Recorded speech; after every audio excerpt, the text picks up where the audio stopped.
한 나라의 역사, 이건 대체 어떻게 만들어지는 걸까요? 때로는 칼로, 또 때로는 붓으로. 정말 수세기에 걸쳐서 한반도의 운명을 쥐락펴락했던 왕들이 있었죠.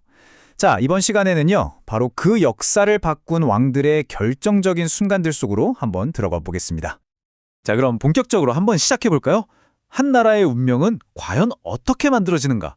이 질문 정말 중요하거든요. 이 질문을 딱 머릿속에 품고 오늘 우리가 만날 왕들을 한번 보세요.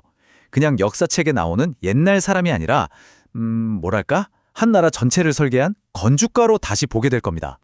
우리가 오늘 함께 떠나볼 이야기는요, 정말 스케일이 큽니다. 여러 왕조가 일어섰다 사라지는 그야말로 거대한 서사죠.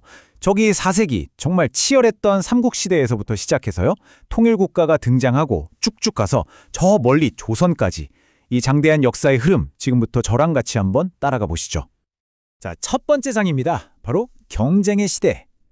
말 그대로 고구려, 백제, 신라 이 세 나라가 서로의 야망을 불태우면서 끊임없이 부딪혔던 바로 그 시기입니다. 이 고구려라는 나라, 그 막강한 힘이 그냥 하루아침에 뚝딱 만들어진 게 아니에요. 자, 보세요. 먼저 고국천왕이 진대법으로 백성들 먹고 사는 문제를 해결해 줍니다. 그 다음에 소수리망이 불교, 태학, 율령으로 국가 시스템을 쫙 정비하죠. 바로 이렇게 단단한 기반이 있었기 때문에 그 위에 광개토대왕이랑 장수왕이 마음껏 정복전쟁을 펼치면서 고구려의 최전성기를 열 수 있었던 거죠. 한편 남쪽에서는요, 진짜 한편의 드라마가 펼쳐집니다. 근초고왕이 한때 백제의 힘을 막 과시하기도 했지만요, 이 역사의 흐름을 확 바꿔버린 건 다름 아닌 배신이었어요. 백제의 성왕이 신라 진흥왕이랑 손잡고 그토록 원하던 한강을 되찾았거든요. 그런데 바로 그 순간 진흥왕이 뒤통수를 탁 친 겁니다. 그러면서 한강 유역을 혼자 다 먹어버렸죠. 이 결정적인 배신, 이 관산성 전투의 패배 때문에 백제는 휘청거리고 반대로 신라는 통일로 가는 발판을 마련하게 됩니다. 자, 이렇게 치열했던 경쟁의 시대가 저물고 이제 한반도를 하나로 묶으려는 거대한 도전이 시작됩니다. 통일신라 그리고 고려는 과연 어떻게 이 흩어진 힘들을 하나로 모아서 강력한 중앙집권 국가를 만들 수 있었을까요? 통일, 이게 끝이 아니었어요. 오히려 진짜 시작이었죠. 신문당 입장에서는 왕권을 위협하는 귀족 세력들을 어떻게든 눌러야 했거든요. 그래서 아주 체계적인 프로젝트에 들어갑니다. 첫째, 자기 장인인 김음돌이 반란을 일으킨 걸 빌미로 귀족들을 대대적으로 숙청하고요. 둘째, 전국을 구주 오소경으로 싹 나눠서 직접 컨트롤하기 시작하죠. 그리고 결정적으로 귀족들의 돈줄, 바로 노급을 폐지해버립니다. 마지막으로 국악이라는 학교를 세워서 왕한테 충성할 새로운 인재들을 키워낸 거예요. 정말 대단하죠? 그리고 제가 진짜 놀랍다고 생각하는 지점이 바로 여긴데요. 고구려 고국천왕이 시작했던 진대법 있잖아요. 백성들 도와주는 거, 이게 그냥 없어지지 않아요. 무려 수백 년이 지나서 고려를 세운 태조 왕건이 이걸 흑창이라는 이름으로 다시 부활시킵니다. 와, 국가가 백성을 책임져야 한다. 이 생각이 왕조가 바뀌어도 계속 이어진다는 거 정말 대단하지 않습니까? 고려의 광종, 이 왕은 정말 천재적이에요. 노비안건법이라는 정책을 딱 내놓는데요. 이게 뭐냐면 겉으로는 억울하게 노비가 된 사람들 풀어줄게 하는 아주 좋은 정책처럼 보이죠. 하지만 그 속을 들여다보면요, 호족들의 군사이자 재산이었던 노비를 뺏어서 힘을 약하게 만들고 또 그렇게 자유민이 된 사람들한테는 세금을 걷어서 나라 살림을 불리려는, 와, 진짜 치밀한 계산이 깔려 있었던 겁니다. 광종의 개혁은 여기서 멈추지 않습니다. 아예 한 발 더 나아가서 우리나라 최초로 과거제를 실시해요. 이제 집안이 아니라 오직 실력으로만 관리를 뽑겠다는 거잖아요.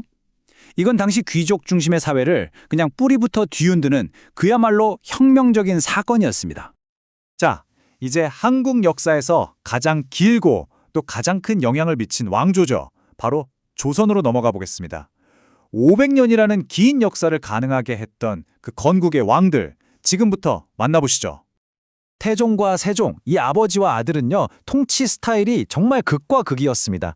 아버지 태종은요, 육조 직계제나 사병 혁파처럼 어찌 보면 좀 무자비할 정도로 강력하게 왕권을 휘어잡아서 나라의 뼈대를 세웠어요. 그렇게 아버지가 단단한 기반을 다져 놓으니까 그 위에서 아들 세종이 신하들과 토론하고 지편전 학자들과 연구하면서 찬란한 문화의 꽃을 피울 수 있었던 거죠. 그리고 드디어 조선의 가장 빛나는 순간, 한국 역사상 가장 위대한 왕으로 손꼽히는 인물이죠.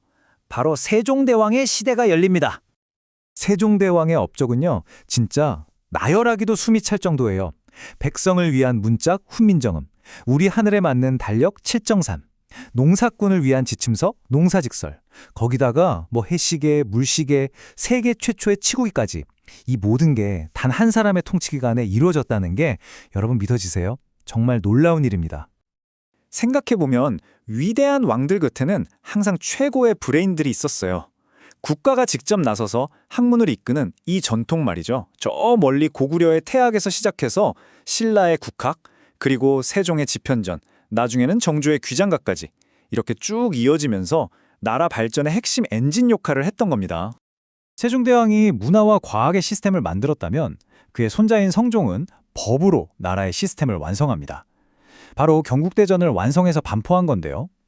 이 방대한 법전이야말로 조선이라는 나라가 500년 동안 흔들리지 않게 붙잡아준 운영 매뉴얼, 바로 그 자체였던 거죠. 하지만 역사가 언제나 평탄하지만은 않았겠죠? 조선 후기로 접어들면서 안팎으로 정말 큰 위기들이 닥쳐옵니다.